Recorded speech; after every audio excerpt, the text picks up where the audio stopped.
Oi pessoal, eu sou o Kleber Fak. Olá pessoal, eu sou Isadora Almeida.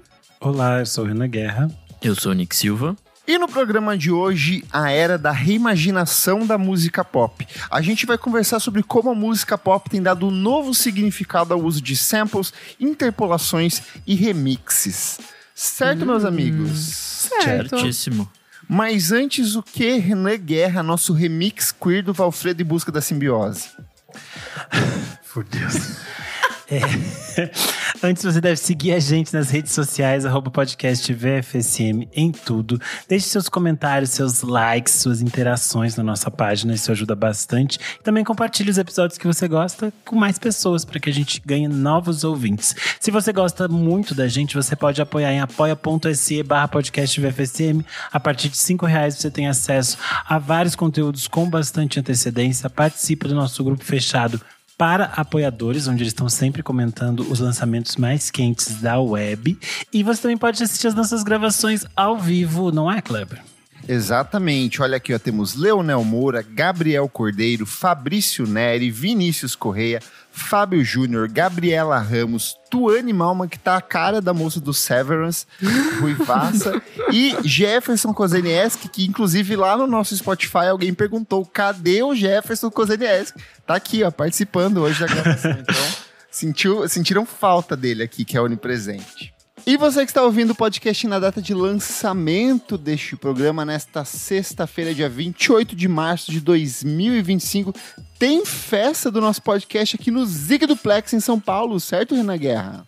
Isso mesmo, a gente vai estar em clima de Lollapalooza, então se você veio para a cidade para o show do Lollapalooza, você não vai dormir e você vai encontrar gente de madrugada, não é para dormir, São Paulo não se dorme, então a gente quer vocês no nosso front, porque a gente vai tocar ali, vai tocar uma Alanizinha, vai tocar um Olivia Rodrigo, vai tocar as coisinhas das nossas meninas do line-up do Lollapalooza, mas a gente também vai tocar os nossos classics do VFSM, então vai ter todos os pops lá, vai ter Charli XCX, vai ter coisinhas esquisitas, uma Madonna, Bjork, Carly Rae Jepsen, sempre rola uma Jessie Ware. Isso, estamos sexualizadas ainda.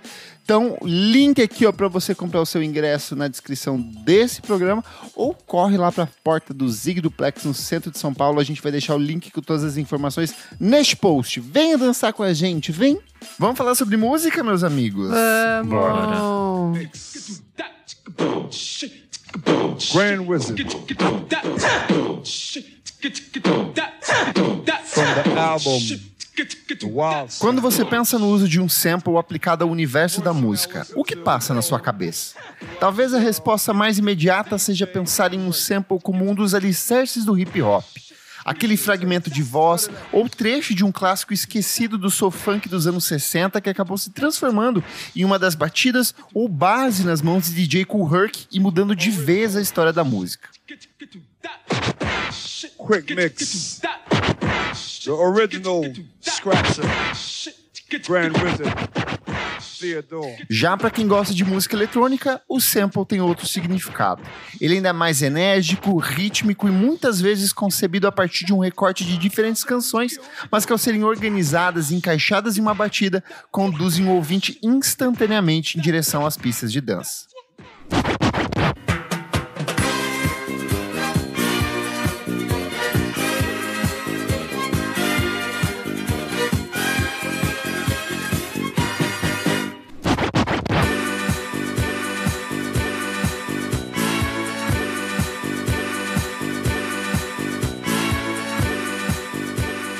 Agora, quando o assunto é música pop, as possibilidades são infinitas.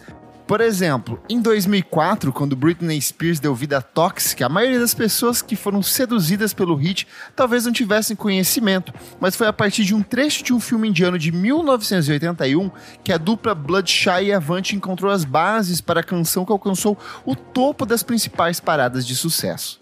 O que todos esses samples têm em comum? Todos são aplicados de maneira bastante discreta, são de fato samples. Trechos de outras músicas, filmes, programas de TV e os mais variados produtos culturais que foram recortados tiveram suas velocidades alteradas e foram manipulados de forma a culminar em algo novo, muitas vezes mirando em uma tentativa de escapar das cobranças de leis de direitos autorais. Claro que nem todos os artistas, principalmente aqueles com muito dinheiro no bolso, suporte das gravadoras, precisavam se manter tão discretos assim. Em 1995, quando produziu o hit Fantasy com David Hall, Mariah Carey decidiu revisitar uma de suas canções favoritas da década de 1980, Genius of Love, da banda Tom Tom Club. 2 anos mais tarde, foi a vez de Janet Jackson resgatar trechos de Big Yellow Taxi, de Joni Mitchell, a qual foi creditada em um feat na música Got It Is Gone. Por falar em feat, quando Destiny Child lançou Bootylicious em 2001, com trechos de Edge of Seventeen aplicados com base na canção, a própria Stevie Nicks aparece tocando guitarra no vídeo da faixa, que foi repetida a exaustão na programação da MTV. A questão é que mesmo essas canções que são superproduções, envolvendo o encontro de alguns dos nomes mais importantes da história da música, os samples ainda são samples. São fragmentos de vozes ou bases que ganham novo significado ao serem reapropriados por uma nova geração de artistas. Tá, Kleber, mas onde você quer chegar com essa introdução longuíssima? No programa de hoje, a gente vai conversar sobre essa nova era na música pop e um novo estilo de aplicação de sample, de interpolação ou de remix, como você queira nomear, mas que preserva muito do conteúdo original e propõe uma reimaginação a partir dessa música inicial. Bom, além dessa introdução imensa do Kleber, acho que é importante a gente fazer aqui um momento educativo e explicar a diferenciação entre sample, interpolação e remix. Este conteúdo foi produzido pelo próprio Kleber Fak, pois eu sou muito burrinha, muito peitudinha, e eu mesmo sempre me confundo com essa questão de sample, interpolação e remix. Então, nosso menino Kleber colocou assim: sample é quando um trecho de uma gravação original é copiado e inserido em outra música. Esse processo envolve o uso direto do áudio original, podendo ser alterado por efeitos, cortes ou repetição.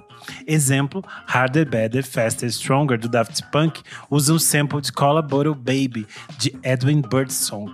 Eu tava lembrando, sabe de quê? De Grooves in the Heart, que tem tipo assim, 11 samples diferentes. Sim, e surreal. o mais interessante, além dos 11 samples de músicas, eu gosto muito que o barulhinho inicial faz... É um sample da Eva Gabor, né? Aquela atriz de uma série de TV americana que eles pegaram. E acho que tem um pouco a ver com o que o Kleber falou na introdução. Como o sample era usado completamente desvinculado do seu universo original. Assim, a gente realmente não reconhecia o que era o sample. E aí, para falar sobre o que é interpolação. Em vez de copiar o áudio original, a melodia, a harmonia ou a letra de uma música, são recriados e executados novamente. Isso acontece quando o artista quer fazer referência a uma canção sem usar a gravação original. O exemplo aqui é Stronger, do Kanye West, que faz uma interpolação da melodia de Harder, Better, Faster, Stronger, do Daft Punk, mas com uma nova gravação da linha vocal. Já o remix é uma versão alternativa de uma música já existente, criada a partir da manipulação da gravação original, stints, ou seja, faixas isoladas de vocais, instrumentos, batidas, etc. Diferente de um sample que reutiliza apenas um trecho dentro de uma nova composição, o remix mantém a essência da música original, mas com mudanças significativas na produção. O exemplo disso é o remix que a dupla The Neptunes, que foi o projeto que apresentou o Pharrell Williams, fez de Harder, Better, Faster, Stronger para o álbum Daft Club. Ou seja, temos 3 versões aí de uma mesma canção do mesmo universo criativo aqui. Fiz questão que seja essa porque eu acho que dá pra marcar bem certinho a diferença entre cada uma delas, né? Sim. Em resumo, o sample é o trecho da gravação original incorporado à nova música. A interpolação são elementos da música original regravados ou reinterpretados. E o remix é uma versão alternativa de uma música já existente, feita por outros artistas ou pelo próprio realizador. Dito isso, meus amigos, depois dessa longa introdução, vamos para os exemplos que a gente separou dessa reimaginação do pop aqui, ó. Para mergulhar nessa discussão, eu trouxe 3 obras relativamente recentes de cantoras pop e 2 discos de jazz que mostram como esse olhar revisionista para o passado tem sido aplicado em outros gêneros. Boa! O primeiro exemplo que eu trago para nossa discussão aqui foi o que me fez levantar essa pauta já no ano passado. Que no ano passado, a Ariana Grande voltou com o primeiro disco de inéditas dela em 4 anos, que é o Eternal Sunshine, que a gente recomendou aqui.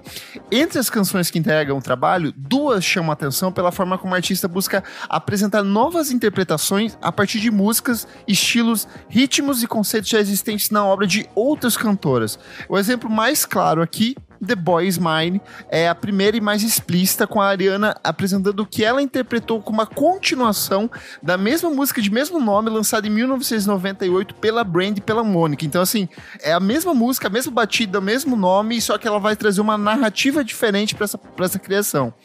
Um dos clássicos do R&B na década de 1990, a faixa ganha em sua reinterpretação uma repetição dos temas, bases e toda a estrutura da canção, com a Ariana convidando a dupla posteriormente para trabalhar em um remix da mesma faixa. Já o outro exemplo que tem dentro desse mesmo disco é o que ela faz com We Can Be Friends, Waiting For Your Love, que talvez seja o principal sucesso do disco ali, que ela... praticamente, eu não chamo de reinterpretação, pra mim ela é um plágio. Ela é claramente uma versão da Ariana pra Dancing On My Own, da Robyn.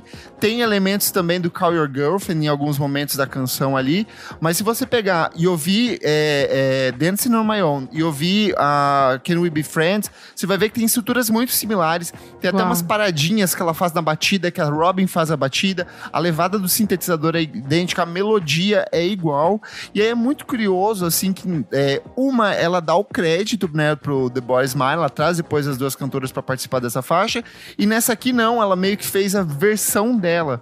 E aí eu comecei a perceber que isso é um outro jeito de interpretar a música pop que a gente vem vendo. A gente vai discutir outros exemplos ao longo do programa aqui, mas essa foi a que me fez assim, cara, ela tá refazendo uma coisa que já foi feita, tipo, sem dar crédito, ou simplesmente só refazendo. Queria ouvir a opinião de vocês sobre essas duas canções, se eu tô maluco, se faz sentido, não faz. O que vocês tendem nesse olhar da Ariana pra esse pop feito no passado e que agora ela traz como se fosse algo dela pra dentro desse último disco? Eu quero começar dizendo que isso não é novidade não, assim. Pelo menos na música pop no sentido de popular, assim, no sentido de grandes gravadores e tudo mais. O Led Zeppelin tem um disco inteiro baseado nisso, assim, de pegar músicas de blues e tal, de dar uma mudadinha e falar que é deles, assim. Em questão de andamento, de tudo mais, de letra. Então, assim, acho que isso não é exatamente uma coisa nova. Sei lá, os standards de jazz também é basicamente isso, assim, tipo, de cada cantor ou cada artista repaginando aquelas versões de músicas clássicas, assim. Daí você tá falando de pessoas brancas roubando conhecimento de pessoas negras. E aqui, no caso, a Ariana Grande, ela é transracial. Ai, meu Deus. E daí trazendo pro exemplo da Ariana, assim, acho que de fato a primeira, o The Boy Is Mine, né, é de fato uma resposta ou uma continuação, ou sei lá o que seja essa música. Mas acho que ela captura esse espírito da música, traz as duas pra fazer o remix e tudo mais, mas acho que é uma homenagem, assim, é bem direto. Acho que, não sei, é meio que uma resposta. Ela dá uma atualizada também, porque várias das batidas da canção original é bem datada, assim, é bem cara de anos 90. Pra versão dela, acho que ela traz uma coisa mais moderna, assim. Já a segunda faixa, eu tenho a impressão que tem a ver com os produtores, assim, que são dois suecos e um deles é o Max Martin, né? E aí ele, sei lá, tenta prestar essa homenagem também. Eu não sei quanto a Ariana. Se sente no direito de roubar a música da conterrânea dele. Muito então, fácil. Eu fui ver quem era os produtores da versão original da Robyn, e são outros dois caras completamente diferentes, assim, tipo, não tem nada a ver com o Max Martin, então... A questão do Max Martin é que ele já trabalhou com a Robyn em diferentes momentos. Eles foram responsáveis pela criação de várias coisas muito importantes. Inclusive, ele trabalhou na criação ali da Britney Spears. E a gente sabe que, historicamente, a gravadora queria que quem fosse a Britney Spears, enquanto projeto, era a Robyn. Ela não aceitou as estruturas para ir para os Estados Unidos, mas o Max Martin sempre trabalhou com ela. Acho que tem isso que vem desse próprio processo.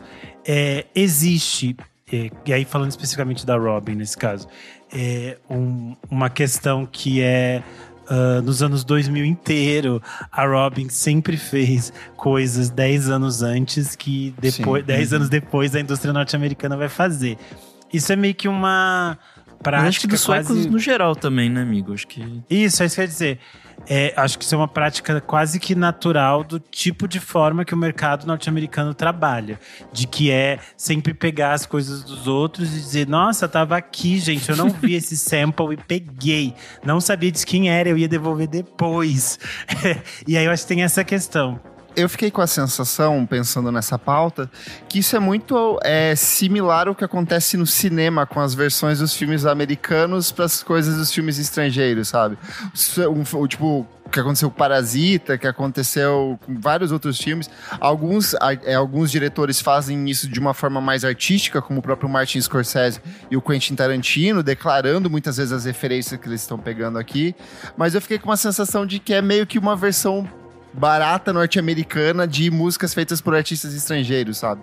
Até porque tem uma questão bastante ampla de que os norte-americanos quase nunca consomem as coisas de fora. Então, muitas vezes as pessoas lá nem pegam essas referências, porque, tipo assim, foi uma dificuldade para Robyn conseguir chegar no mercado americano e fazer alguma coisa.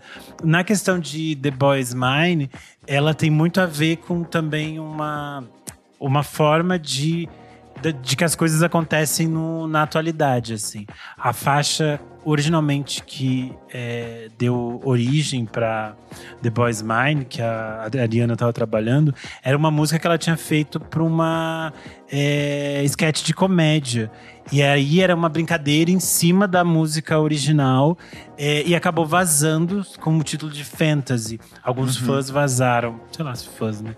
Mas enfim, vazaram essa música. Ela ficou tipo meio magoada que as pessoas tinham vazado, mas muitos fãs gostaram muito dessa brincadeira que ela estava fazendo, e aí ela leva adiante e começa a trabalhar nisso também com o Max Martin.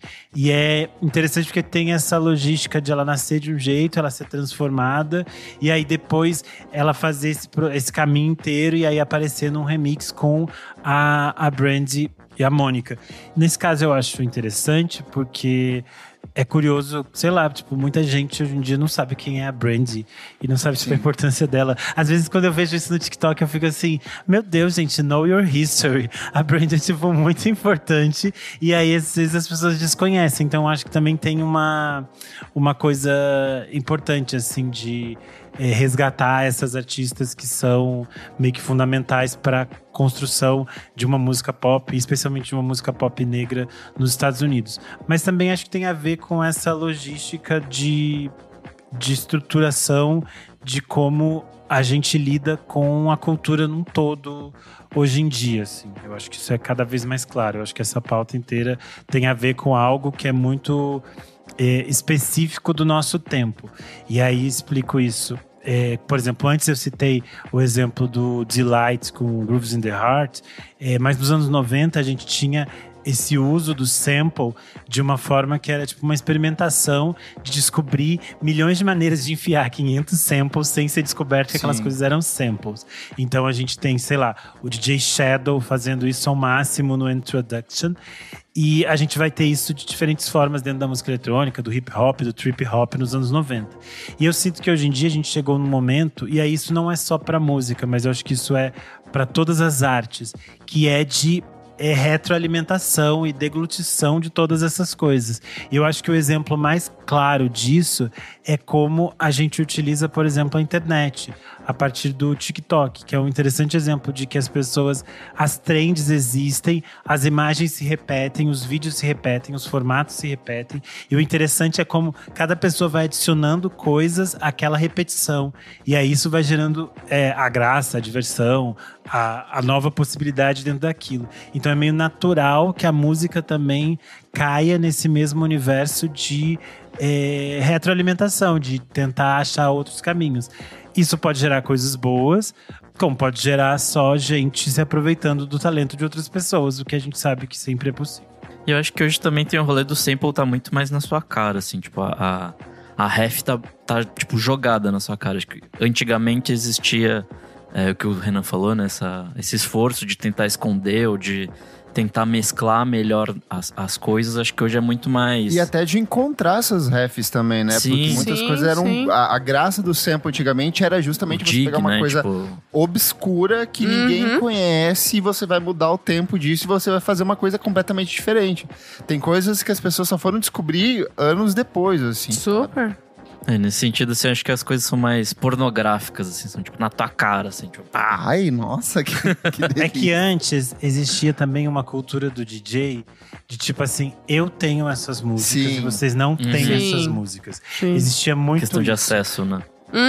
Porque as pessoas compravam os vinis, então tinha esse universo de que os DJs percorriam o mundo e criavam as suas coletâneas. Sim. É tipo você pensar, por exemplo, nos trabalhos que o Too Many DJs faziam no início dos anos 2000, de mashup, e que eles buscavam coisas inesperadas, assim. Você vai ouvir a mixtape que eles fazem de mashups de música brasileira, e aí do nada você vai encontrar no meio, tipo, sei lá, a Anne Perec. Tipo assim, quantos brasileiros sabem quem é a Anne Perec? Tipo, 5 brasileiros. Um deles, o DJ Zé Pedro, e ninguém mais.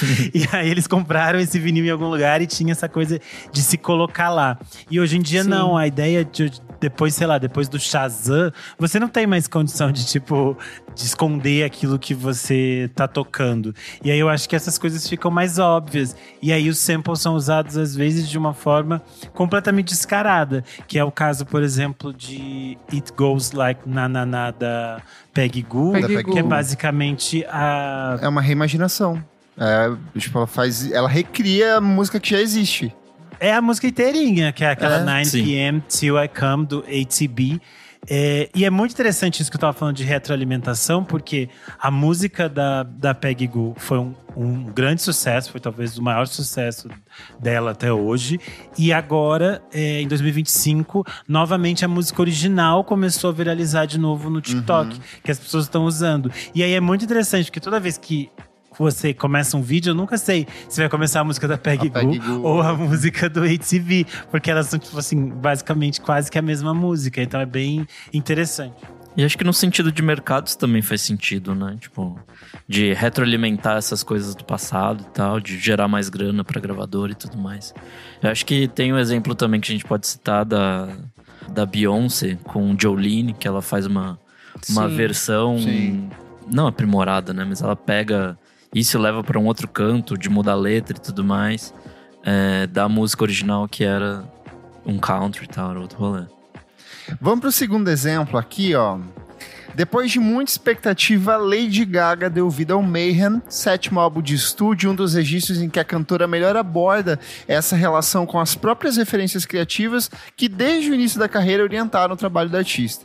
Enquanto algumas referências são mais interpretativas, como as guitarras que emulam o trabalho do Prince em Zombie Boy e o flerte com a obra do Nine Inch Nails em Killa, outras são bem evidentes, como The Beast, onde ela recria elementos do clássico In The Air Tonight do Phil Collins, tá acreditado, tá com o nominho correto lá, é um crédito pra ele, assim, não é só um sample.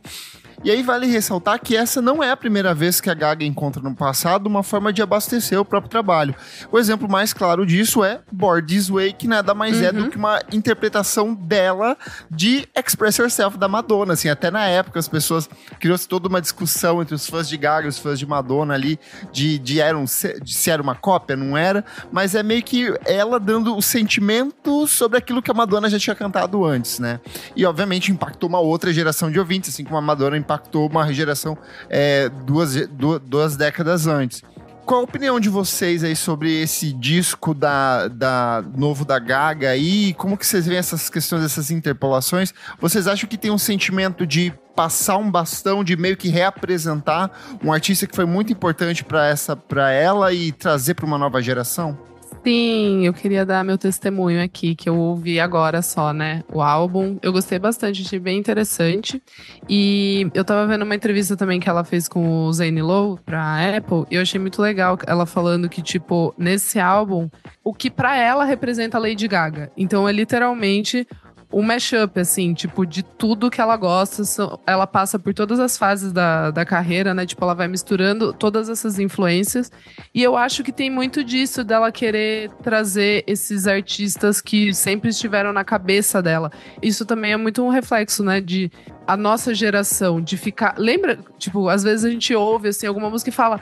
Ai, nossa, isso parece com alguma coisa, não tô conseguindo lembrar. Eu acho que a gente é tão bombardeado e a nossa geração tem tanto acesso a tanta coisa que às vezes os artistas até, talvez, não intencionalmente, eles estão querendo fazer uma menção, colocar ali, fazer uma interpolação, enfim, sobre, de alguma música, né? Mas eu acho que acaba se refletindo no trabalho da pessoa por essa pessoa ter essas gavetinhas na cabeça. Mas acho que é um pouco disso, assim, o reflexo da Lady Gaga. Porque eu lembro que quando eu comecei a ouvir ela, eu entendi ela como essa artista. Até por causa do, né, Radio Gaga, que ela já trouxe isso do Queen. E de ela gostar desse rockão.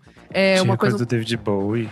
Bowie, exatamente. Então, ela pra mim sempre foi essa artista. Eu acho que realmente agora ela volta mostrando isso através desses samples, interpolações e... Isso que você falou dessas caixinhas e tudo mais, é interessante que a gente pensa que às vezes os artistas nem se tocam, mas às vezes você tá ali construindo uma canção e você achou que construiu uma coisa nova, mas era só uma coisa que já tava na sua cabeça. Exato. E aí é muito comum que esses artistas grandes, eles façam o quê?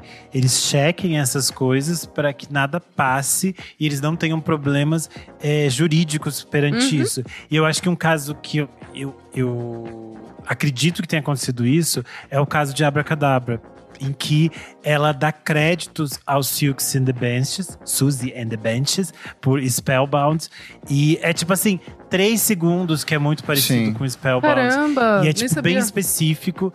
E é muito interessante, porque, tipo, tá ali, eu acho que, obviamente, a Suzy é uma referência pra Lady Gaga, mas, tipo, não parece ser uma coisa, assim, tipo, 100%. Que ela ouve diariamente, assim, né? Não parece ser uma coisa colocada na música, tipo, propositadamente, sabe? Eu acho que foi uma coisa que tava ali e eles acharam, ver esse sample aqui, melhor acreditar. Eu tenho um outro exemplo aqui, quando a Isa falou de tá fazendo e nem percebe que incorporou, é o que aconteceu com as Haim's Isadora Almeida, quando elas estavam compondo Summer Girl. E aí a Danielle falou que ela tava com uma levada, uma melodia o tempo todo no processo de composição dela. E durante a produção das faixas, eles perceberam, cara, tá parecendo muito com o Walk on the White Side, do Lou Reed. E aí eles decidiram creditar o Lou Reed e fizeram a música se adaptar a ser mais parecida com a do Lou Reed. É isso. Tanto que eles dão uma entrevista no Song Explorer detalhando o processo de composição da faixa. E você tem as versões iniciais dela, que são bem diferentes. Tem um cheirinho ali de Lou Reed, mas quando elas entendem que poderia respingar e parecer um plágio, e aí elas adaptam, dão crédito, incorporam como fazem de uma interpolação dentro da música mesmo. Muito foda. Exemplo dessas coisas de retroalimentação e loucuras todas é que Walk on the White Side do Lou Reed tem uma versão em português feita pela Claudia Wonder, que vem pra Barra Pesada. E ela faz toda nessa perspectiva dela ser uma mulher trans vivendo em São Paulo nos anos 80. E é super legal que na pandemia o Instituto Moreira Salles fez um especial com a Felipe Cato e ela trouxe de novo essa versão, que obviamente era uma versão super underground, feita tipo assim, ilegalmente, e aí eles trazem de novo com esses créditos pra poder subir na internet. Então é uma versão super legal. Eu queria só, antes da gente ir pra próxima, abrir um mini paralelo aqui, que eu sinto que a Lady Gaga... Abre um mini paralelo. Ela exercita mais, tipo, estilos musicais do que exatamente samples, assim. Eu vejo ela trabalhando dentro, igual o Kleber citou os exemplos aqui, tipo, na Nine Inch Nails eu vejo ela mais trabalhando dentro de um campo do industrial e tudo mais, que tem as guitarrinhas ali. Eu sinto que é mais, tipo... ali é um sample de uma guitarra do David Bowie com uma levada de bateria e muito parecida com Nine Inch Nails. Então, eu vejo ela trabalhando dentro de alguns estilos, assim, mas não exatamente... Eu não consigo apontar e falar, tipo, isso aqui é de tal pessoa, sabe? Pelo menos foi o que eu senti. E acho que é meio que isso, né? O estilo serve como o gênero, né? Serve como um guarda-chuva de similaridades, mas também de pontos em comum de músicas que a gente consegue apontar e falar, tipo, isso aqui trabalha dentro de um gênero tal, de um estilo tal. Eu sinto que a Lady Gaga tá mais nesse caminho do que o nosso próximo exemplo, que esse, de fato, é bem, bem bizarro. Esse é controverso porque esse talvez seja o exemplo mais claro do que a gente está vivendo agora, nesse pop reimaginado ali. Ainda que exista muita verdade em tudo aquilo que a Olivia Rodrigo canta e as citações à vida privada dela nos versos das canções tornam isso bastante claro, não há como negar que a artista ela é um amálgama pop de tudo aquilo que existe no rock alternativo dos anos 90 e 2000. São ecos, temáticas e estruturas rítmicas que evocam nomes como Alanis Morissette, Liz Phair, King Deal e outros tantos nomes do gênero. Não por acaso, há 2 anos, quando o documentarista Kirby Ferguson decidiu revisitar a própria obra na edição de 2023 do documentário Everything is a Remix, Rodrigo foi um dos objetos de estudo do cineasta canadense. No filme em questão, o Ferguson parte da música Brutal, que usa elementos idênticos de Pump It Up do Elvis Costello. O Elvis Costello, por sinal, dá depoimento dele e fala, cara, isso é bobagem, a música pop sempre foi isso, sempre foi artistas recriando a partir de outras obras, de outras criações, então ele não se incomodou com isso. É que, de fato, é bem parecido, essa levada ascendente de guitarra. É tipo, são 4, 3 acordes, mas é uma sequência idêntico. muito parecida. E, só que a questão é que, só pra terminar do Elvis Costello, que o próprio Elvis Costello falou que, pra ele, a música pop funciona assim, tanto que ele fala que Pump It Up é inspirado em Subterranean Homesick Blues do Bob Dylan. Isso. Então, pra ele, é muito lógico que as coisas sejam deglutidas e propostas de uma outra maneira, assim. E eu acho também muito maluco, porque, milhões de pessoas que não faziam ideia de que era Elvis Costello, além dele cantando She em um lugar chamado Notting Hill, foram procurar e ouvir uma música do Elvis Costello. Então, só esse diálogo existir, eu acho já divertido. Por outro lado, em Good For You, ela interpola Misery Business de 2007, escrita pela Hayley Williams e o Josh Farrell do Paramore. A Williams e o Farrell não foram originalmente creditados, mas acabaram recebendo crédito após comparações generalizadas de Good For You e Misery Business na internet. Seguido pela equipe do Paramore abordando o Rodrigo. No fim das contas, essa relação foi interpretada de forma positiva pelos 2 projetos, então a própria Paramore acabou levando a Olivia Rodrigo para tocar com eles nos palcos, então eles acabaram se acertando, a dupla entrou como coautores da canção da Olivia Rodrigo ali. E tem várias outras músicas também da Rodrigo que são referências diretas a vários outros artistas ali. Eu acho que o primeiro disco dela, por exemplo, ele é uma versão do primeiro disco da Alanis Morissette, só que, pra nova geração, sabe? Sim, eu sinto que total. Os temas, os conceitos, a proposta, a estética, é meio que adaptando isso, né? Essa música, eu lembro quando saiu Good For You, eu fiquei pensando muito nisso. Se não era esse caso de, ela é mó novinha, eu não acho que ela fez de má fé. Talvez, realmente na cabeça dela, ela tenha ficado com essa levada, não sei, sabe assim? E não necessariamente ela estivesse pensando que ela estava fazendo uma Misery Business versão 2.0. E eu acho que tem uma questão aí também que a gente esquece muito o papel de produtor. Sim. Tem vários casos aí que o produtor faz tudo sozinho praticamente, o artista vai lá e canta, e aí estoura que na verdade a música é um plágio, e aí acaba que quem leva a culpa é o artista, porque obviamente ele é o responsável pela obra. Aí, no Mas fim essa não é do Danigro lá? É, o Danigro que produziu. Então, daí pra mim fica difícil acreditar que ele não vai lembrar que Misery Business, né?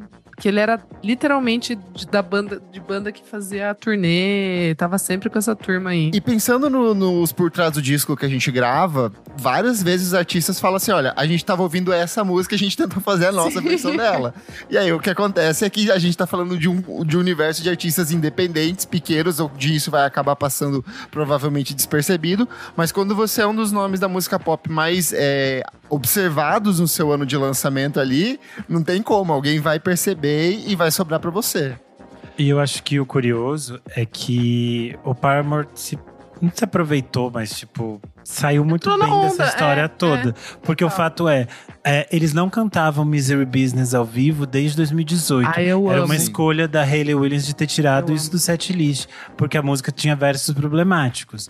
E aí ela volta a cantar a música em 2022, ela tira os versos problemáticos que ela achava que não cabiam mais em 2022, e ela volta a cantar essa música, que é quando a Olivia Rodrigo aparece com eles.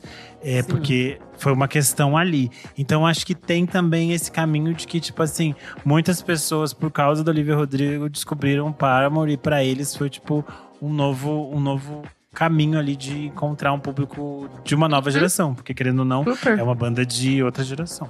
E aí só um ponto aqui, há 2 anos o Paramore lança o álbum This Is Why, e o álbum e a música, né? E a música foi descrita como uma homenagem a Burning Down the House, do Talking Heads. E o disco, quem conhece as bandas tá repleta de acenos pra obra do Block Party, por exemplo. A própria Hayley Williams, no texto de apresentação do disco, ela cita que ela conheceu o Block Party, que foi uma coisa que ela não ouviu lá no começo dos anos 2000, mas que ela ouviu recentemente. E eles incorporam vários elementos que são muito similares. Vários elementos do Talking Heads estão ali muito presentes também. Então essa questão da retroalimentação, ela é constante, é com todo mundo o tempo todo e nos mais diversos campos possíveis da música, né? E com isso, meus amigos, eu queria perguntar, será que a gente está num ponto na indústria onde nada mais é realmente novo? E eu pergunto, isso é de fato um problema para vocês? Então, eu acho que como tem muita gente fazendo música, muitos lançamentos, tá chegando muita coisa em todo mundo, eu acho que talvez essa noção se perca um pouco. Tipo, o que eu quero dizer é que, sei lá, 40 anos atrás não ficava tão nítido porque a gente não era bombardeado por tantas coisas. Mas não acho que é uma coisa nova, assim. Não acho que é um fenômeno. Mas acho que agora realmente, tipo, tem sido com mais frequência. Não sei, o que vocês acham de verdade? Assim, eu fiquei pensando nessa pergunta. Eu sinto que a gente passa por um momento em que não só a música, mas a arte pop no geral, ela tem cada vez mais olhado para si mesma. Não sei se isso é bom ou ruim, e a gente já teve outros momentos da história que isso foi comum. E eu acho que isso é usual, por exemplo, quando a gente pensa em remakes de filmes, de novelas, de séries, reboots, todas essas coisas. Verdade. Isso foi algo bastante comum, por exemplo, nos anos 80. A gente tem muitos filmes que as pessoas pensam assim, esse filme é dos anos 80, e na verdade ele é só um remake de filme dos anos 50. Era, tipo, super usual. Basicamente, tipo o Cabo do Medo, sabe, do Scorsese, que as pessoas achavam, nossa, filmão, e ele é meio que uma reprise de um filme dos anos mesmo. 60. A Star agora Born já tem três 3 versões. Então. E basicamente quase todos os filmes dos anos 80 eram readaptações, por exemplo, de filmes B dos anos 50. Então existe esse caminho e é natural. E eu acho que ele é natural nesse momento atual, porque a gente pensa em gerações que cresceram com multiplataformas, com muitas informações. A gente foi uma geração que, por exemplo, cresceu com MTV, com novelas, com TV, com cinema, com o nascimento da internet, com muitas coisas se entrecruzando. Então a gente aprendeu a assistir TV junto com a internet, comunicando o que a gente está vendo na TV dentro da internet, já redescobrindo coisas. E aí quando a gente pensa nessa geração novíssima, tipo da Olivia Rodrigo, essa geração já nasce dentro da internet. E nasce dentro de uma internet em que é muito natural essa retroalimentação, em que a gente tem pessoas reagindo a vídeos que são pessoas reagindo a vídeos. Então a gente tem esse... Já deu a volta. Essa coisa completamente maluca. E é muito natural que tudo isso acabe impactando na criação artística dessas pessoas. Como eu falei, essas coisas podem surgir de forma não direta, não pensada para ser assim, como pode surgir porque é natural que a nossa cabeça misture muitas coisas. Tanto que a gente vai ter, sei lá, artista que faz sample de música de videogame, sample de música de propaganda, sample de um corte X específico Y da cena lá do B, da série, do canal pago, não sei da onde. Então acho que essas coisas são cada vez mais naturais por causa da forma que a gente está lidando com tanta informação. Isso tudo não necessariamente...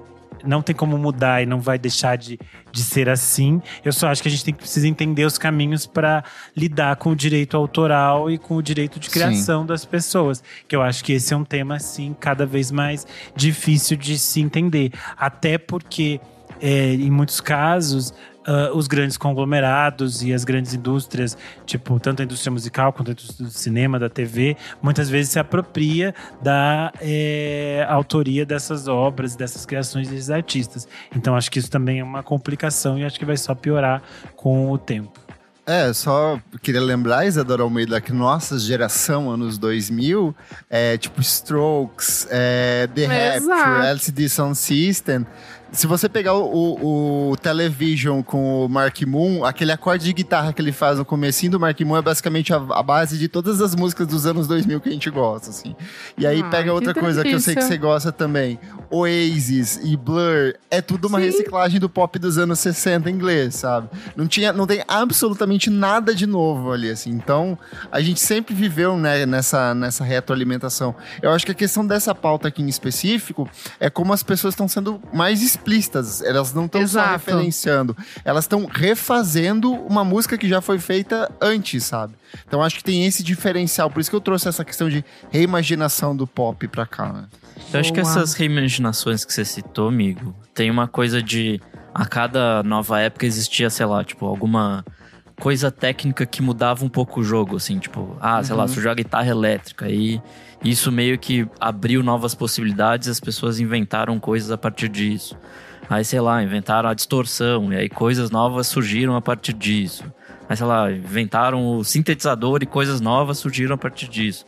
Eu não sei, eu sinto que há algum tempo já a gente não tem essas novas ferramentas no sentido de algo muito disruptivo, assim. Então, acho que é meio natural a gente sentir que essas coisas estão mais parecidas, apesar de sempre terem sido parecidas, assim, sempre serem recriações. Então, acho que é isso, assim, falta algo tecnológico, algo, sei lá, de ferramental mesmo, que a gente consiga sentir que algo é novo, assim, eu não sei.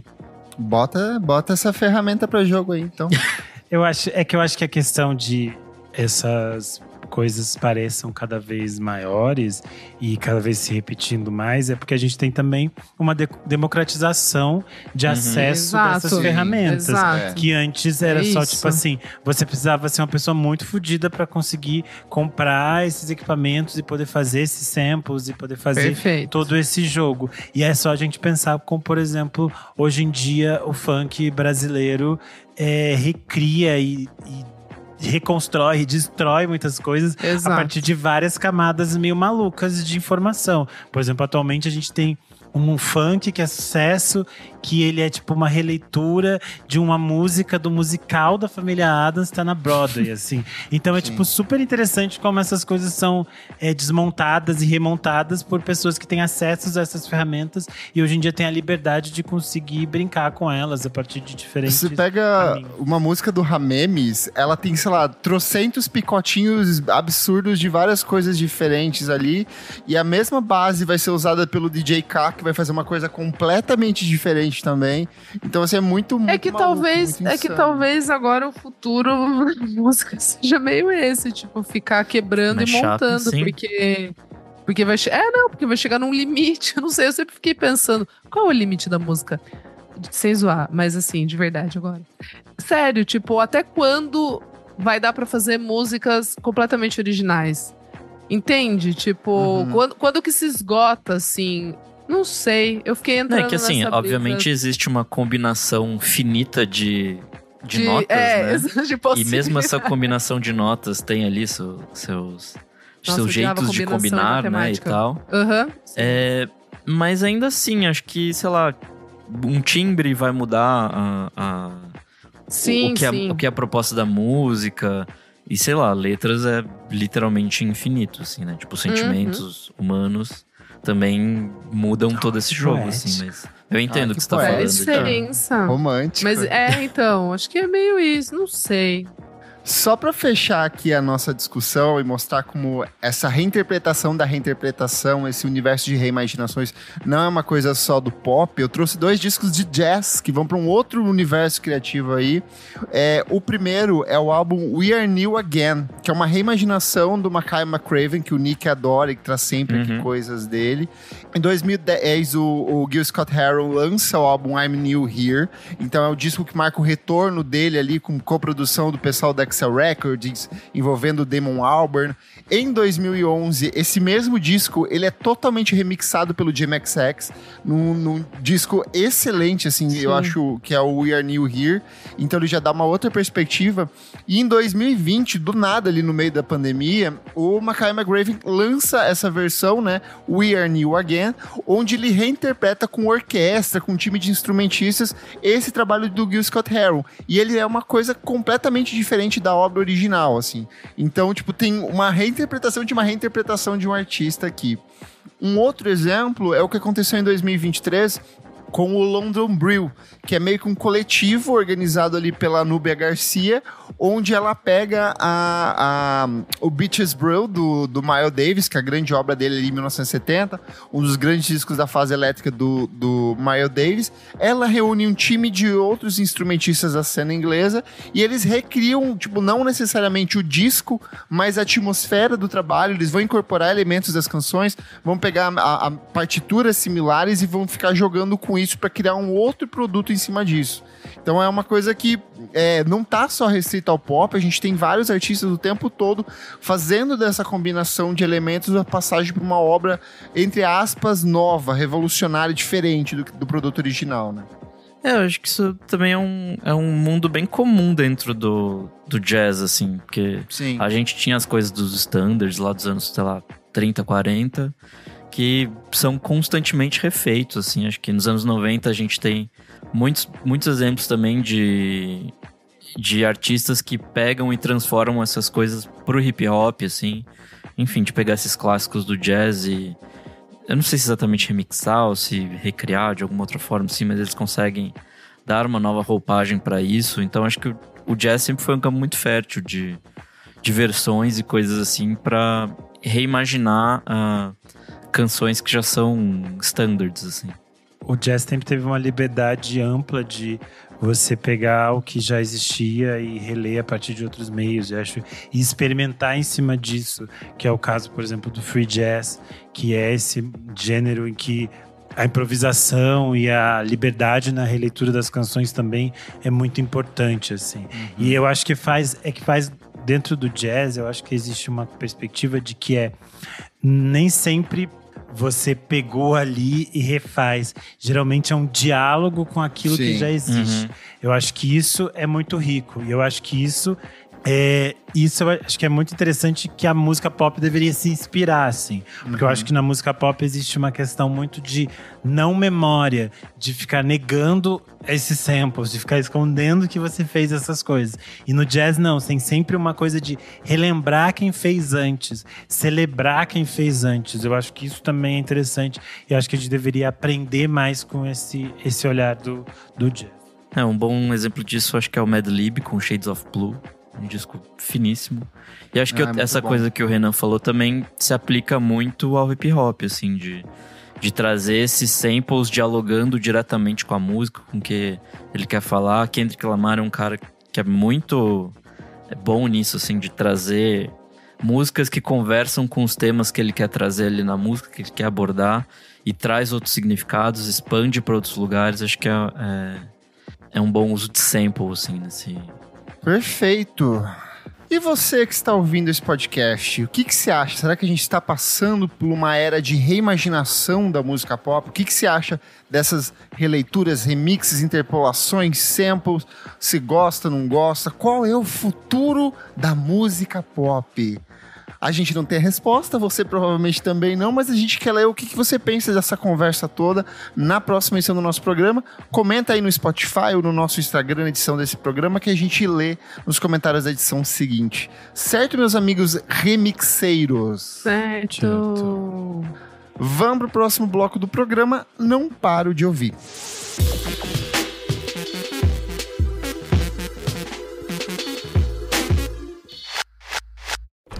Sergeant and Mr. Smith, you're gonna love this house. Bunk beds in a closet? There's no field manual for finding the right home. But when you do, USAA Homeowners Insurance can help protect it the right way. Restrictions apply. Começando o nosso segundo bloco. Não paro de ouvir. Nick, o que é esse bloco? Nesse bloco a gente traz coisas recentes que a gente não para de ouvir. Mas eu acho que antes de puxar pra você, Nick Silva, a pergunta, eu acho que tem álbum da semana. Temos dois aqui. Acho que podemos começar com o lançamento nacional que mexeu com as nossas cabecinhas, porque Arnaldo Antunes lançou Novo Mundo, novo álbum de inéditas dele em carreira solo aqui. E pra mim, assim, foi uma das grandes surpresas. Eu acho que desde o Yeah Yeah Yeah de 2009 que eu não vi o Arnaldo tão entusiasmado em estúdio. Um disco com ele é demais. Com participações especiais de Marisa Monte, Dave Byrne, Vandal e Ana Frango Elétrico, produção do Pupilo, tem arranjos com o Kiko Dinucci, com o Vitor Araújo, então muita gente foda envolvida. E, cara, não dá, assim, dos Titãs, ele sempre será o eterno melhor de todos. Ele é elegante, ele tem estética. Isso é de Titãs. Para! Cada um é do seu jeitinho, mas é que o Arnaldo é muito especial. Ele tem a melhor gente. dança entre os Titãs. E eu acho que ele ficou. Sim, old. E eu acho que ele ficou muito inspirado com a turnê, juro. Deu pra ver que ele era um dos que ficou, tipo, mais animado, assim, com a possibilidade de estar revendo pessoas do passado, de estar confraternizando com todo mundo. Tipo, era muito bonito de ver isso, assim. E sabe uma coisa que eu percebi? Durante o show, tava lá o Renanzinho, né? E às vezes o show do Titãs entrava numa coisa meio brega de nostalgia, e ele era a figura que balançava isso, assim, ele via com as canções mais desconfortáveis possíveis sempre, e as pessoas, tipo, ele é muito hipnótico, assim, ele consegue meio que bagunçar toda aquela galera, ele tem um jeito muito único, e ele era um dos poucos que não ficava no palco quando começava nessa coisa muito drama, romance, coisas dos anos 2000, sabe? Mas é porque ele não tinha participado, ele foi o primeiro que saiu, então ele não tinha participado. Mas tem umas coisas que ele não tinha participado, que ele canta igual. Ele só que ele acha que ele não era o momento dele. Ele falou, não é a minha, do acústico, porque ele não tinha o que fazer. Ele é divo demais. É interessante porque ele já vinha no disco de 2020, O Real Resiste, ele já apresentava algumas poucas faixas que tinham um pouco desse tom mais politizado, mais atento ao tempo. A própria faixa título, O Real Resiste, que é uma faixa excelente. Absurdo. Tá nesse disco. Drill. O cara me abre um disco com drill com Vandal, metendo a rimona ali. Tomando cu. E aí, acho que esse disco novo, que ele chega agora, ele vem muito mais forte nisso. Ele vem com o pé na porta, assim. E eu acho que tem a ver essa experiência toda de toda a turnê que ele fez com o Vitor Araújo. Tem apresentações incríveis dele. Eu acho que inclusive tem uma disponível pelo Sesc ao vivo, que vocês podem conferir. Eu acho que ainda tá disponível. Que é excelente, assim. Eu acho que o Vitor propõe leituras novas para ele. E eu acho que é muito interessante ver ele do lado de novos compositores e de outros artistas que tensionam as coisas que o Arnaldo quer fazer. Porque, por exemplo, sei lá, quando ele tá do lado da Marisa Monte, é bonito porque eles são sempre parceiros muito bonitos. Mas é sempre mais do mesmo, porque a Marisa Monte parece que não sai daquele mesmo lugar. Faz anos que ela tá estagnada em alguma coisa. E aí é muito interessante ver ele lá do de Ana Frango Elétrico, por exemplo, que tem outra pegada, tem outra poesia, tem outra rítmica, outra coisa. Então acho que é um disco muito interessante porque ele tá atento a essas novas vozes que estão cantando, mas ele também tá muito atento às questões que são muito importantes agora em 2025, assim. E ele faz isso do jeito mais Arnaldo possível, que não é óbvio, que não é comum, que não é banal, assim. Acho que isso é muito interessante, por isso que é um disco tão rico. Eu acho que o grande charme desse disco é o quanto ele é equilibrado no lance de trazer questões políticas, sociais, esse olhar para as redes sociais que ele propõe já na canção de abertura, e como ele usa disso, dessa questão do quanto esse caos urbano vai sufocando a gente, e o quanto afeto, amor, acolhimento são potencializados quando ele vai para essas canções que são mais leves e mais serenas. Eu acho que há tempos eu não vi ele tão vulnerável quanto ele canta em Viu Mãe, que é a música que ele faz pra mãe dele, e que é lindíssima, assim, dele celebrando a vida e relembrando e falando, cara, é tão bom tá vivo, tá aqui com essas pessoas, olha tudo que a gente conquistou, sabe? Então, um descasso, assim, dele, amo demais. Boa! Bom, vamos para o disco, outro álbum da semana, que eu amei. Gente, eu vou puxar aqui rapidinho, se vocês me permitem, porque eu sou, como eu posso dizer, uma das pessoas que mais tem lugar de fala, né? Afinal, o álbum, no caso, se chama For Melancholy Brunettes and Sad Woman. Que é um álbum novo. Também. Então, Só Sad um pouquinho Woman. careca, mas... Sad Women. Melancholic Brunettes. Brunettes. Gente, eu amo a Japanese Breakfast. Não tem jeito. Como que pode? A nossa menininha, chique, né? Michelle Zauner. Produção do Blake Mills, maravilhosa. E eu acho que é um dos álbuns mais foda que ele já produziu. Porque dá pra ver que tem um quê dele. Que ele já produziu. Não, ele produziu Fiona também, né? Então, mas algumas faixas, não inteiro. Mas é que esse álbum é muito foda porque tem tem a essência dele como produtor, mas não fica caricato, sabe? Eu odeio quando o produtor, tipo, certas pessoas que eu não quero citar o nome, Tipo, infestam o álbum. Exato, infestam o álbum com uma visão deturpada das músicas. Infestam é uma palavra muito Não é? boa. E aí, porra, caralho, tem que ter a visão artística do artista, porra. E ela consegue trazer isso em todas as músicas. Ai, Sim. Só um complemento, esse é o primeiro disco que ela grava num estúdio profissional, primeiro disco que ela tem um produtor realmente presente, tem muito Diva. instrumentista tocando junto. Esse disco, ele é conceitualmente pensado como um contraponto ao álbum anterior. O Jubilee é o disco que ela grava pós a partida da mãe dela em decorrência de um câncer, mas ela queria buscar por essa coisa da alegria de estar vivo, de celebrar a vida. E esse disco ela vai para esse lado da melancolia, mas eu sinto que ela brinca muito com a questão do amor e do romance em diversos estudos. São estudos sobre personagens românticos. Então ela vai ter a Orlando in Love, por exemplo, ela vai fazer essa coisa do romantismo clássico, sabe? Sim. E aí na faixa seguinte, que é a minha favorita, que é Honey Water, ela vai pra uma coisa mais pra um romance de libertação. Então ela vai deixar a guitarra crescer absurdamente. Tem participação do Jeff Bridges numa música lindíssima, que é Man in Bars. Que ela vai pra uma outra perspectiva romântica, mas ao mesmo tempo ela não se deixa ser monotemática. Porque quando ela canta em Mega Circuit, por exemplo, ela vai fazer toda uma reflexão sobre masculinidade tóxica e o comportamento dos incels. Principalmente nos Estados Unidos. Então ela sabe dosar muito bem essas questões políticas, existenciais e sociais com esse romantismo que é algo muito caricato da obra dela, assim.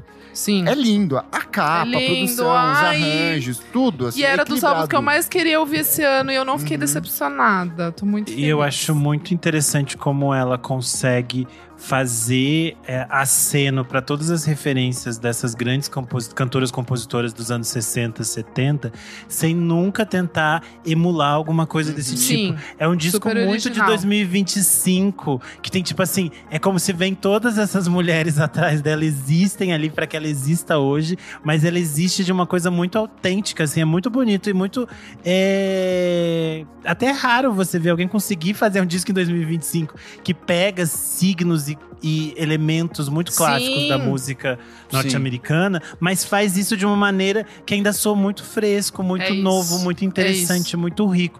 É um disco muito bonito. Eu também estou completamente apaixonado, gente. Eu passei o dia inteiro escutando Tô hoje. arrepiado. Só pra trazer um contraponto também, eu sinto falta... se liga. Não, é que o Jubilee, por exemplo, ele tinha muito disso, mas ele tinha algumas canções que eram mais pop e que talvez abraçassem uma parcela maior do público. Exatamente. Eu senti falta disso. Eu senti falta agora não é de pra ter ser pop, uma agora é pra chorar. É pra chorar, Sad Women. Não, mas eu queria que ela trouxesse pelo menos... Ela faz Sad isso em Picture Widow, que eu acho que é a música que é mais pop do disco ali. É só pra choronas. Pelo menos mais um singlezinho que pegasse isso, Eu sabe? entendi, amigo, mas agora é que ela vai fazer acho... show no Blue Note, não vai fazer show no Primavera Sound. Eu acho que é um banquinho violão. Acho que também depois de tanta... Não, porque ela rodou. Violão, não. Mas posso falar uma Tem coisa? violino, Eu sei, eu tô zoando. tem Gente, sopro. zoeira. Piadas, ela fez brincadeiras bobas e gostosas. Eu sou brincalhona. O ponto é, eu acho que ela ficou tão famosa também por causa do livro, best-seller, rodou o mundo, vai fazer filme. Porque ela falou, gente, deixa eu fazer meu negocinho aqui, que é música. É, porque tem uma parcela do público dela atual que não conheceu ela como cantora e compositora, conheceu ela como escritora. Então acho que isso também é interessante, ela surge num novo espaço. Assim, que é muito exato. legal. Eu acho que ela quis meio que também quebrar um pouco do que ela era antes pra reconstruir, talvez, onde ela se encaixa na música hoje. Acho que é isso, assim, tipo, e eu acho que ela conseguiu trazer um novo espaço, sendo muito autêntica. Ai, eu amo essa mulher. Tudo. Que mais? Fiquei emocionadíssima. Tá bom, Nick Silva, o que você traz? Bom, quero falar rapidinho de um projetinho do Madlib com Your Old Lá Drug. vai. O projeto chama Drug Yachts e eles lançaram essa semana uma faixa que chama Everything Designer. E além dos dois, ainda tem o Bodie James. É meio maluco, assim, parece uns boom bap bem pesadão, bem anos 90. E com essa produção super pesadona do Madlib, assim. Acho que é a primeira coisa que ele lança depois de perder tudo nos incêndios lá de LA, então... acho que deve ser um período diferente ali pra ele e tal. Mas enfim, maravilhosa essa faixa. Minha próxima dica é uma que a Isa trouxe aqui há muito tempo, que é a Miso Extra. Diva tá lançando só música boa, né? Sim, ela lançou uma faixa essa semana que chama Pop. É um pop bilíngue bem gostosinho, assim, ela é... Ficou mesmo muito mais pop mesmo, assim, tipo, literalmente. Ela é meio japonesa, meio britânica. E aí com essa faixa, ela, sei lá, umas coisas meio tipo New Jeans, meio chai, assim. Tipo, super. Foi pra esse divertido. lugar do J-pop, assim, K-pop. Eu achei nessas faixas, né? Porque ela vai sair o álbum, né? Agora. Isso. O álbum chama Ear Candy. E vai ser lançado no dia 16 de maio pelo Transgressive. É isso. Enfim, faixa maravilhosa. E se você não ouviu as anteriores, ouça porque são bem boas também, os singlezinhos que ela lançou anteriormente. E agora 2 disquinhos rapidinhos. O primeiro é o Fax, com Wish Defense. Fax é um trio bem ruidoso lá de Chicago. Eles lançaram umas coisas meio post-punk nos últimos discos. FACS.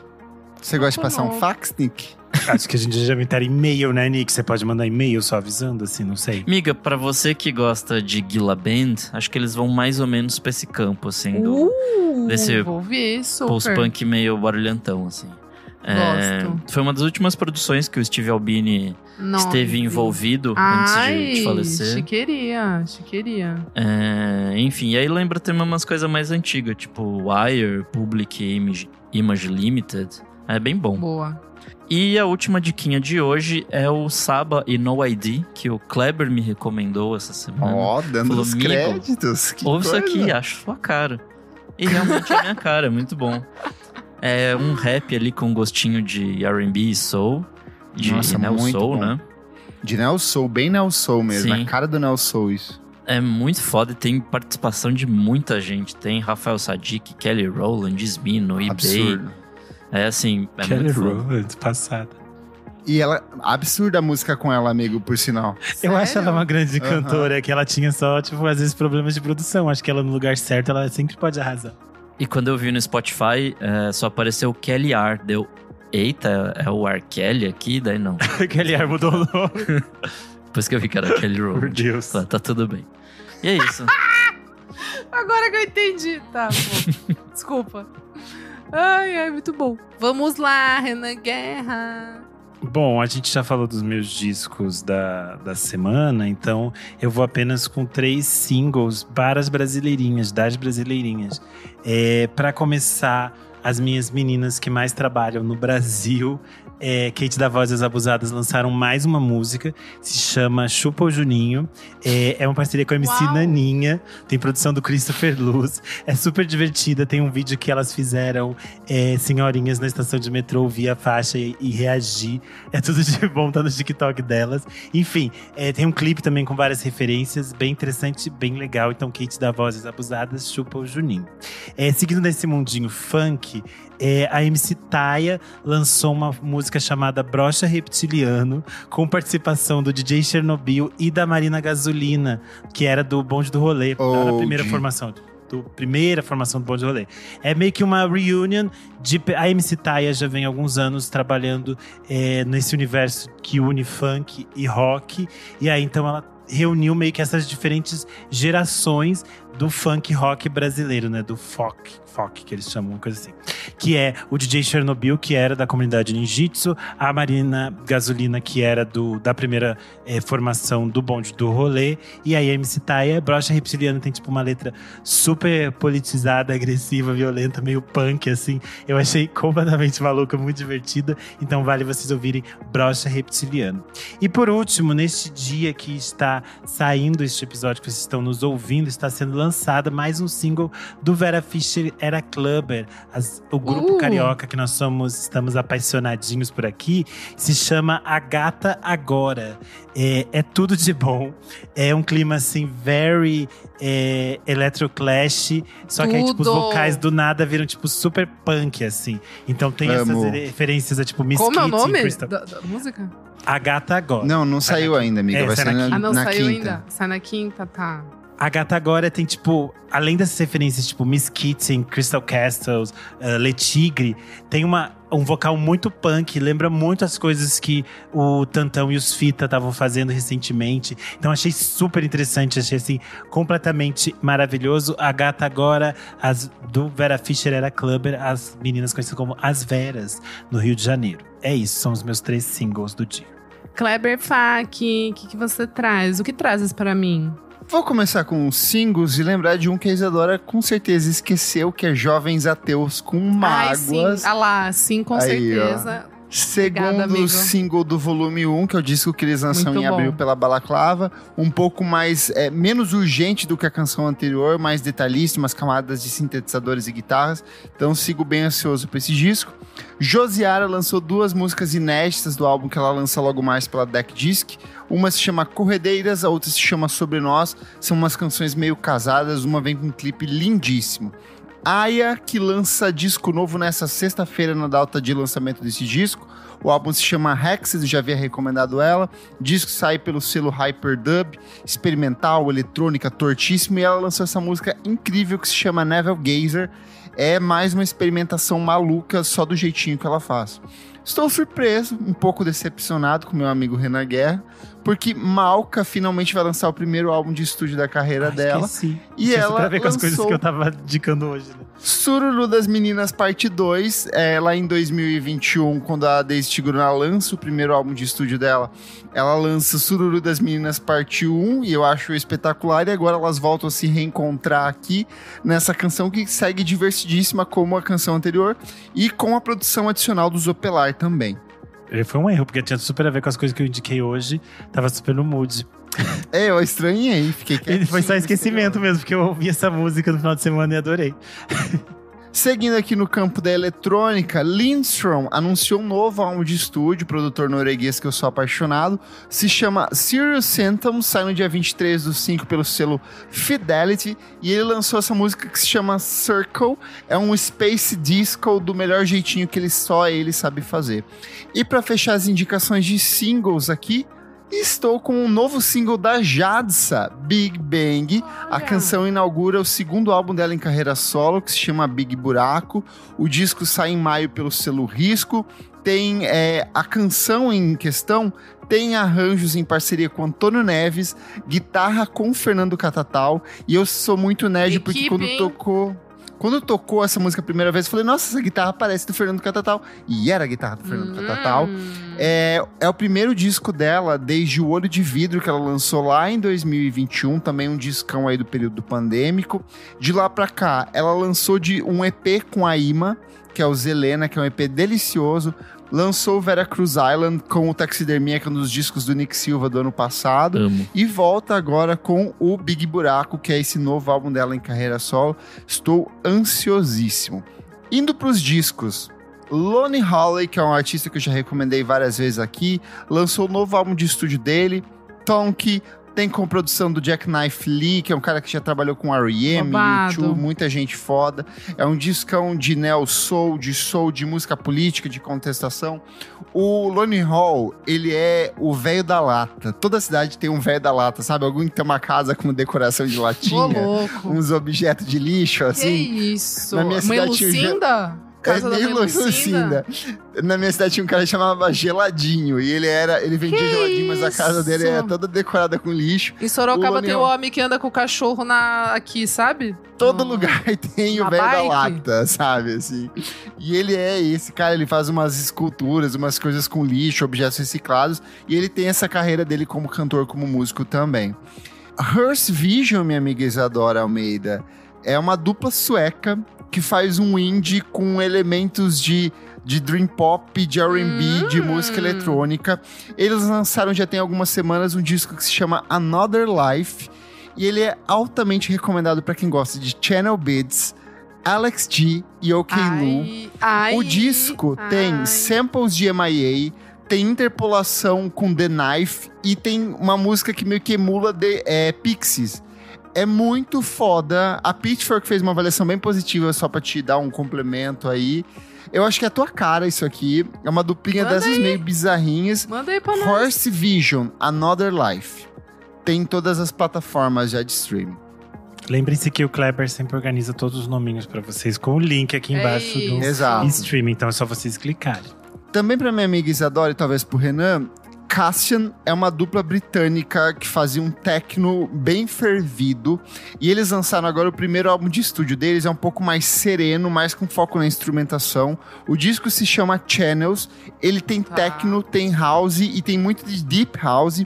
E ele é um disco lançado pelo selo K7, que é o mesmo selo responsável pela série DJ Kicks. É uma dupla inglesa aí que tem sido meio que apadrinhada pelo Forte e outros produtores da cena inglesa que tem dado bastante destaque pra eles. E eles lançaram esse disco que é, assim, muito, muito bom.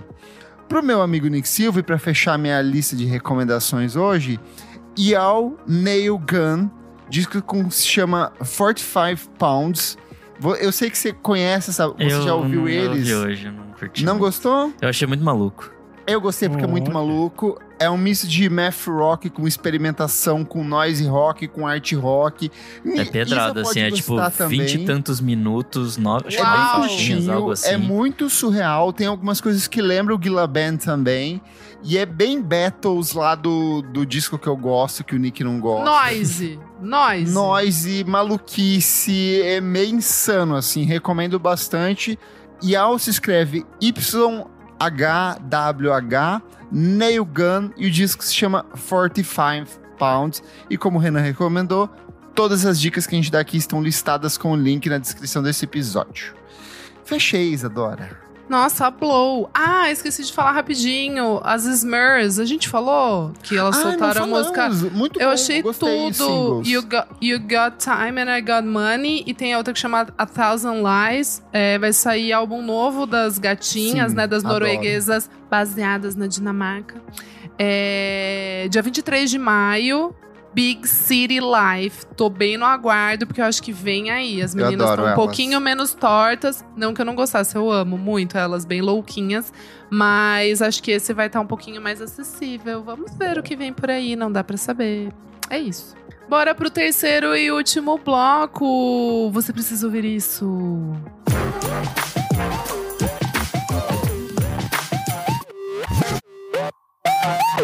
Chegamos ao nosso terceiro bloco, você precisa ouvir isso. Renan Guerra, o que é esse bloco? Neste bloco a gente traz dicas atemporais. E o que você traz? A minha dica é bem temporal, na verdade, porque é um filme que estreia hoje, nesta quinta-feira, que você está nos ouvindo. O filme se chama Meu Nome é Maria, é da diretora Jessica Paluzzi, é um filme francês que reconta a história da Maria Schneider. A Maria Schneider foi a atriz protagonista de Último Tango em Paris, o filme clássico e polêmico do Bernardo Bertolucci. E ela ficou muito famosa por uma cena específica, que não é um spoiler do filme, porque, sei lá, se falou disso eternamente. Sim. Mas é uma cena em que o personagem do Marlon Brando usa um tablete de manteiga para simular ali uma cena de sexo com a personagem da Maria Schneider. Essa é uma cena que não estava no roteiro do filme. Foi uma cena improvisada, decidida entre o Marlon Brando e o Bernardo Bertolucci, e que a Maria Schneider não sabia. E essa cena meio que perseguiu a vida artística da própria Maria Schneider como a sua vida pessoal. Ela demorou um tempo para entender o que tinha sido aquela experiência e ela passa por um backlash quando o filme é lançado. O Marlon Brando e o Bernardo Bertolucci vão embora da França, o filme é lançado, basicamente ela fica sozinha para dar entrevistas, ela sofre basicamente um ataque direto da população, o filme é banido em vários países, ela é processada em vários países como um atentado pornográfico, a cultura, todas essas coisas possíveis, e ela passa por uma barra bastante difícil depois para também se encaixar de novo no cinema, porque muitas vezes outros diretores querem apenas que ela reinterprete essa mesma personagem que ela fazia em Último Tango em Paris. É um filme bem interessante que fala sobre essa perspectiva, meio que esse recorte temporal ali da vida dela, do final dos anos 60 até o início dos anos 80. A Maria Schneider viveu até o início dos anos 2010. E a atriz que interpreta ela é maravilhosa, que é a Ana Maria Bartolomei. Ela é também atriz de O Acontecimento, aquele filme baseado no livro da Annie Ernaux, que fez bastante sucesso. Ela é incrível, assim, essa atriz. E o ator que interpreta o Marlon Brando é o Matt Dillon, que tá, assim, maravilhoso. Colocaram uma coisa no queixo dele, ele consegue imitar aquele jeito de falar do Marlon Brando de uma forma perfeita. Ele tá, tipo assim, até meio assustador.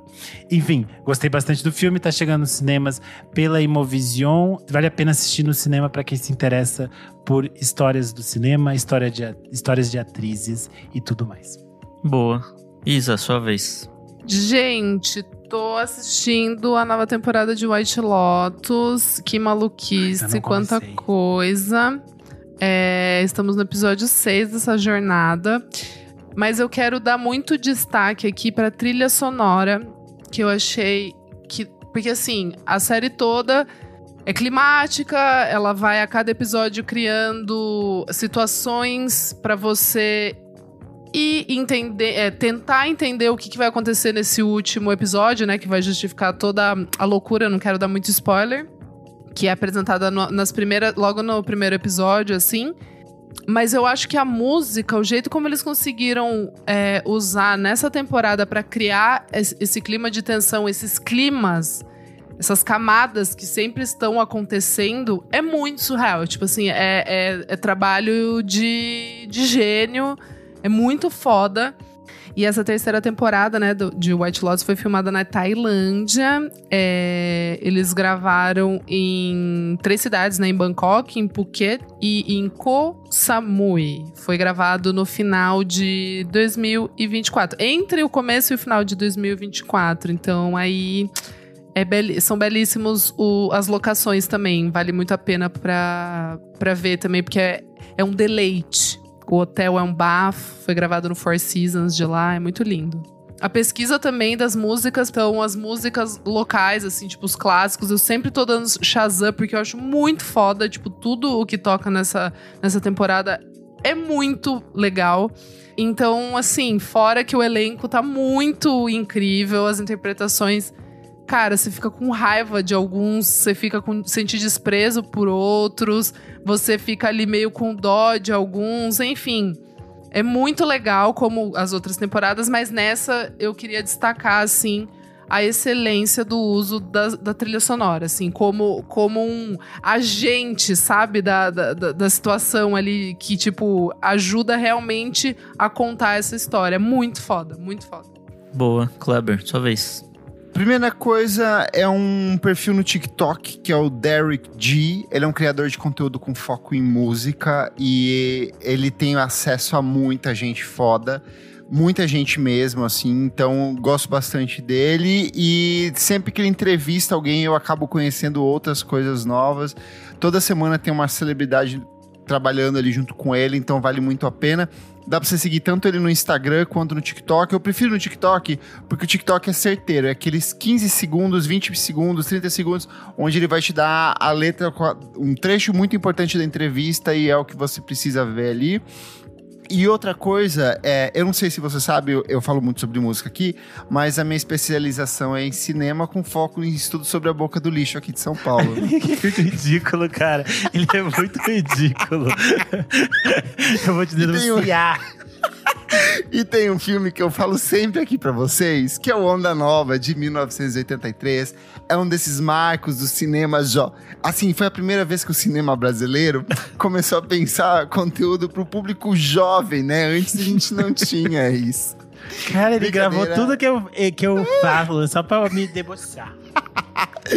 Enfim, Onda Nova, filme de 1983 do José Antônio Garcia e do Ícaro Martins. Ele foi restaurado e vai ser relançado na quinta-feira agora, na data de lançamento desse programa. E, cara, eu tinha assistido há milhares de anos numa qualidade, sei lá... VHS, que eu também vi. Não, era tipo assim, ultra comprimida, péssima. RMVB. 100 mega. Nossa, muito, muito. Era tipo assim, uma telinha assim, minúscula. Ele foi restaurado a partir do filme de 35mm original.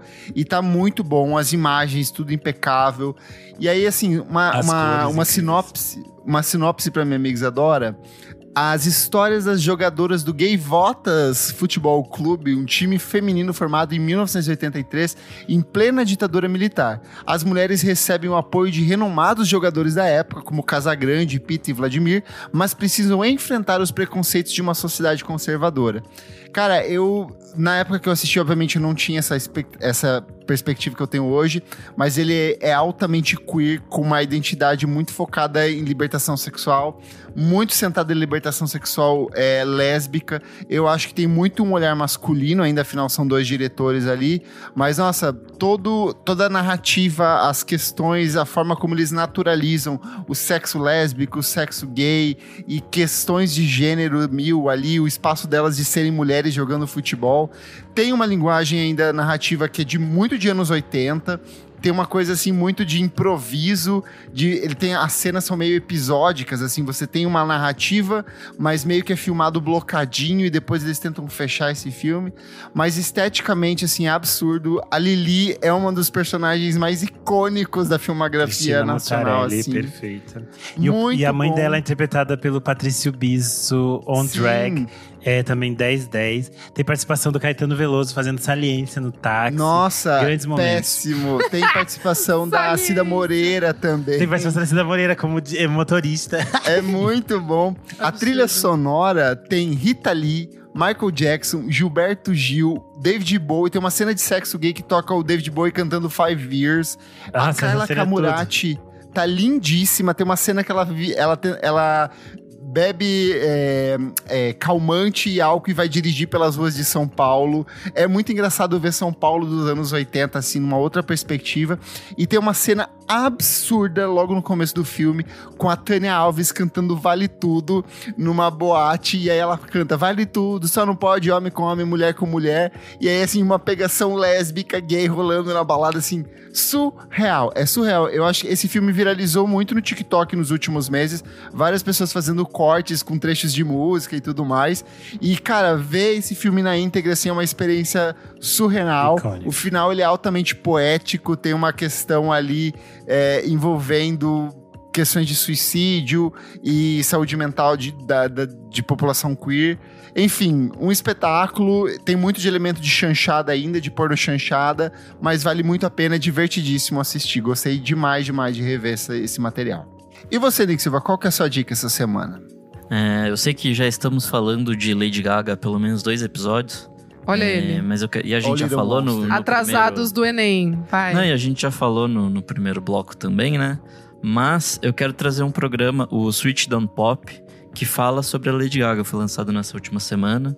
Chama Lady Gaga's Monster Return. E eu não sei, acho que se aprofunda em coisas que a gente acabou não falando no programa que a gente gravou, ou quando a gente deu a dica, né? Principalmente em questão de temática e tudo mais.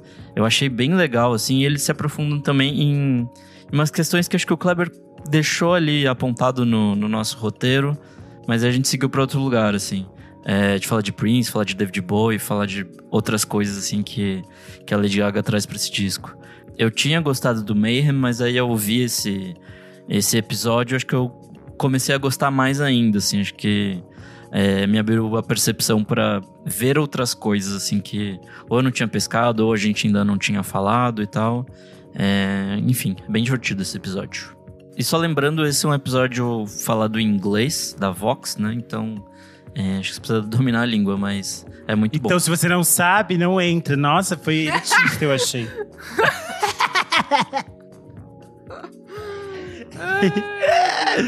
Chega! Comentários referentes à última edição do nosso podcast, número 344, nomes que foram arruinados por músicas. E essa é, de longe, uma das edições que a gente mais teve participações, assim, é surreal os comentários. Comentário do Jefferson Tafarel, ele falou: gente, existe um clássico do Calcinha Preta, que é Paulinha, me diz o que é que perfeito. eu faço, Paulinha, te amo, meu amor. Foi sucesso entre o fim dos anos 2000 e começo dos anos 10. Perfeito. O B. Polacchini, Bruno, comentou: Conceição do Calbi Peixoto, conheço esse porque tem uma tia chamada Conceição. Meu tio sempre cantava essa pra ela. Assim como Maria Bethânia também, uma música icônica, né? Que aí é o nome da Maria Bethânia por causa de uma música também. Nossa, tem uma ótima aqui. O Emanuel Borges falou: tem uma amiga chamada Mila Carla, duplamente homenageada. Coitado! O Atanabe Matheus comentou: eu fico imaginando o que as tietas passaram na época da novela. E aí ele desejou melhoras pra menina Isadora. Casos de diarreia, assim, sempre bom beber bastante líquido e tomar remédio pra repor a flora intestinal. A Isadora não ouviu, mas o Kleber inventou que quando você soube no último bloco, você tava com diarreia e as pessoas deveriam comentar mensagens de apoio pra você. E eu falei para as pessoas não comentarem, Kleber, que você ia ficar brava. Ai, gente, que gente tonta. É bando de tonto. É um tonto falando e os outros batendo palma. E eu rindo. Comentário do Rodrigo Cipriani, ele falou: como não lembrar de La Isla Bonita, da Madonna, que mesmo não falando nenhum nome, foi responsável por uma geração de mulheres chamadas La Isla. Laísla Bonita. São vários. Não. Tem Laísa, Laísla, Laís. Tem várias. Lá tem no que se chama nosso Laís por causa Twitter, da... alguém falou que a irmã se chama Larissa por causa de La Isla Bonita. Sim, o menino... Larissa Bonita, é isso? Isso, Larissa Bonita. O menino tweetou isso e tem 40 mil likes dele falando isso. E aí tem uma amiga que se chama Laísa. E também tem a ver com isso. É verdade. Informação. O Olho Ouvido comentou: mais uma da série Músicas Escrotas com nomes femininos do rock brasileiro dos anos 80. Adelaide, a Anã Paraguaia, do Inimigos do Rei. A antiga banda do Paulinho Mosca. É mesmo. Eu achava que isso era uma inversão do programa da Eliana por causa da Adelaide. Não. Eu tô muito surreal, em choque. Adelaide, minha Anã Paraguaia, Adelaide. Nossa, que errado. Tinha um personagem com nanismo e eles tiravam um sarro no programa pra criança. Enfim. Comentário do Diego Alves, ele que vem virando a esquina. Odiava que na escola me zoavam por causa do ragatanga. Hoje me empoderei e até digo que a música foi feita pra mim. O Gui Matoso comentou: vocês citaram pérolas do Léo Jaime no episódio, trago mais uma dele. Calúnias, Thelma, Eu Não Sou Gay. Nossa, verso de Tell Me Once Again, Meu Little Deus, Reflection. gente. Gravada pelos Miquinhos Amestrados e também gravada pelo Ney Matogrosso. E era uma música que o Ney Matogrosso não queria gravar, que é pelo que eu li. E depois ele gravou e tal, e acabou virando um sucesso. Meio contragosto, né? Tipo... mas é uma música ótima. Comentário do Felipe Cel Jansen, ele falou: não sei se me desatentei, mas senti falta de Mambo No. 5, que cita Mônica, Érica e Rita. A gente não comentou essa. É verdade. Bafo. A Gabriela Ramos comentou: esse EP me fez lembrar de quando eu estava no 6º ano do colégio, a Globo relançou a novela Gabriela. Todo dia alguém da turma ia me chamar cantarolando: Gabriela, sempre Gabriela. Eu achei um ótimo aqui, ó. Comentário da Bianca S. Ribe. Ela falou: sempre odiei a música da Geni, porque é o nome da minha avó. Então eu ficava triste, mas agora com a história de superação estou curada. Também tacava um bosta na Geni, é complicado. Exato. O Hugo MB comentou: faltou a pior de todas, Silvia, do Camisa de Vênus. Não existe uma verdade. Silvia que viveu os anos 80 que não tenha ficado traumatizada. Eu tenho até medo de ouvir que Camisa de Vênus, olha. Comentário da Andressa, ela falou: Inara, tem uma prima, impossível não encontrá-la e sim. não puxar um pagadinho. A gente Sim. esqueceu. Inara.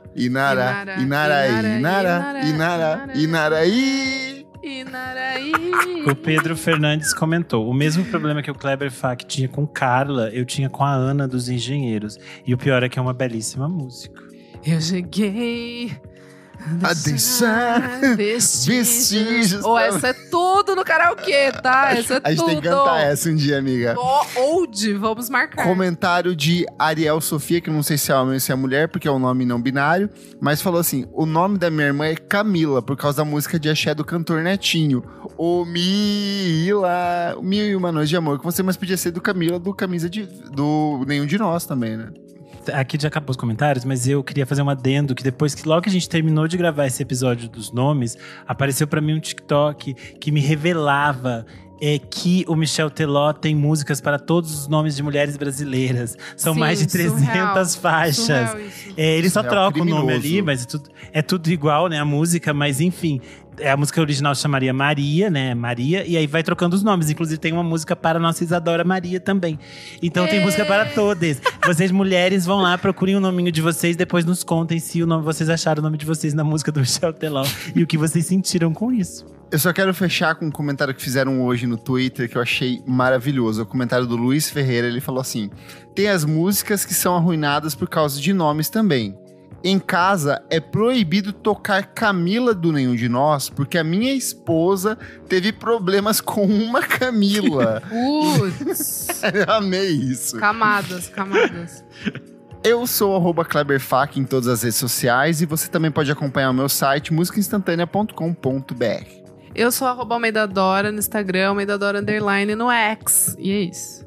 Eu sou _Renan Guerra em todos os lugares. Vocês leem minha newsletter toda sexta no Substack. E vocês podem ler meus textos lá no Screen. Eu sou Nick Silva nas redes sociais e você lê meus textos lá no Monkey Bus. Não esquece de seguir a gente nas nossas redes sociais, @podcastvfsm em tudo. Siga a gente na sua plataforma de streaming favorita. E se puder, seja um de nossos maravilhosos apoiadores. Por apenas R$5 por mês, você tem acesso a esse e outros programas lançados com muita antecedência. Participa do nosso grupo fechado para assinantes. E participa aqui das nossas gravações ao vivo, sempre movimentadíssimas, como Fabrício Neri, Gabriela Ramos, Luiz Ricardo Melo, Jefferson Kozenieski, Leonel Moura, Vinícius Correia, Hanna Dias, Bob Bach e Catatal. Muito obrigado por apoiar a gente. Até a próxima edição do nosso programa e tchau, tchau. Tchau. Tchau.